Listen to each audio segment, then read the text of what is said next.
Ta-da-da-da-da-da-da-da-da. All right. Bamwise Steven Ngabulijjo of Uganda. Kaŋŋambe bwe ntyo. Mugamba mutya mwenna. Asuubira obulamu bulungi nnyo. Abamu obulamu bubi mu ngeri emu oba endala naye nga era ensi bw'etyo. Nga bwe ŋŋamba nti nno, it's not the end of the world. And today's message goes to all boda riders, mainly in Uganda, that committing suicide will not solve anything as in regards to the boda industry. Committing suicide can only affect your family, your brothers, your sisters, and whoever you've been helping. So it won't it won't affect the government, it won't affect anyone. It only affects you. And once you die, for us what we do is to press the RIP. I know there are so many problems going down there in Uganda as regard to the boda industry. So recently I was reading about this guy who committed suicide in Masaka just because police failed to release his boda back to him unless when he pays 100,000 Uganda shillings. That was too much. But again, there would be another way of solving the problem. On my side, I would say that before he thought of committing suicide, he would first of all organize a peaceful demonstration. Peaceful demonstration. You don't need to, to put yourself in a way that people will even say, when you die, first of all, when you die at that moment, people get so sympathetic. But as time goes on, people forget. But what remains back, there is what you cause to your family, to your kids. I believe he was a 19-year-old youth. Yeah, he might be with no kid, but again, your family, your sisters, your brothers, you affect them so much.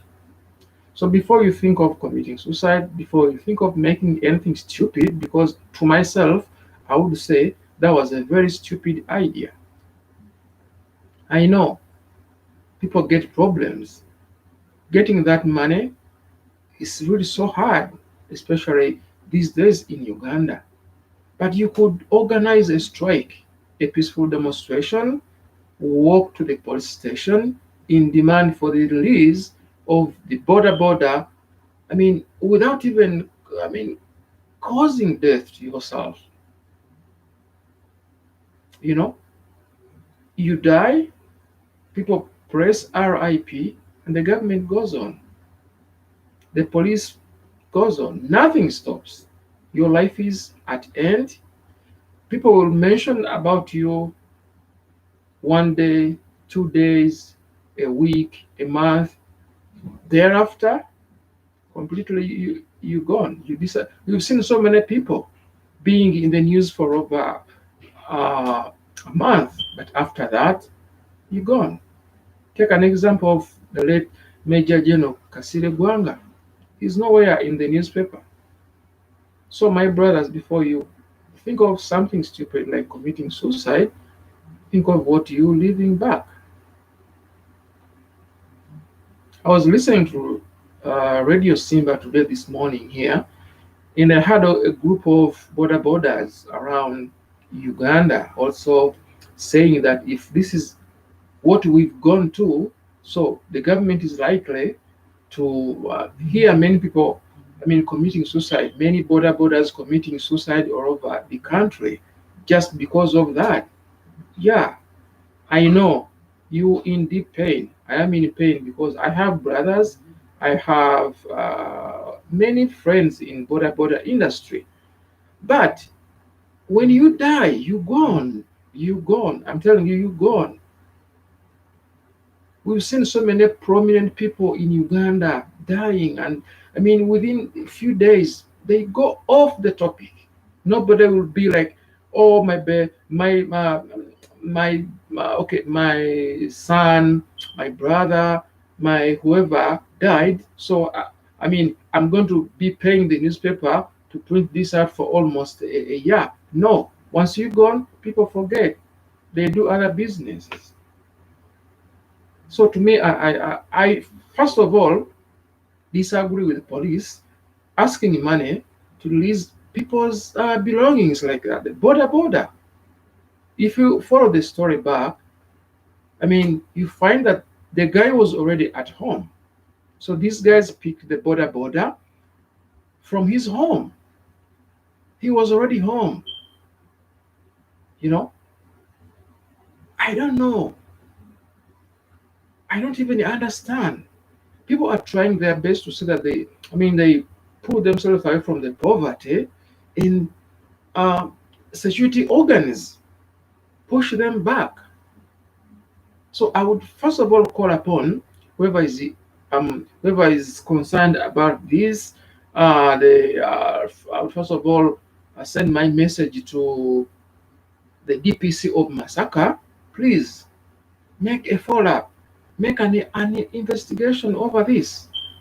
Don't let your officers walk away with it.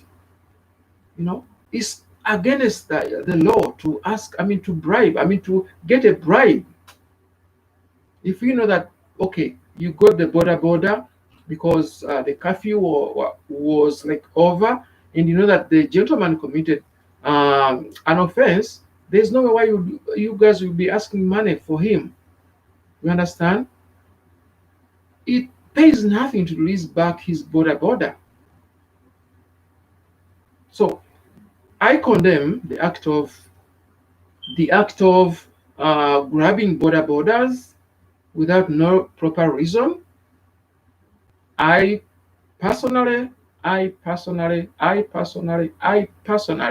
call upon whoever is concerned that please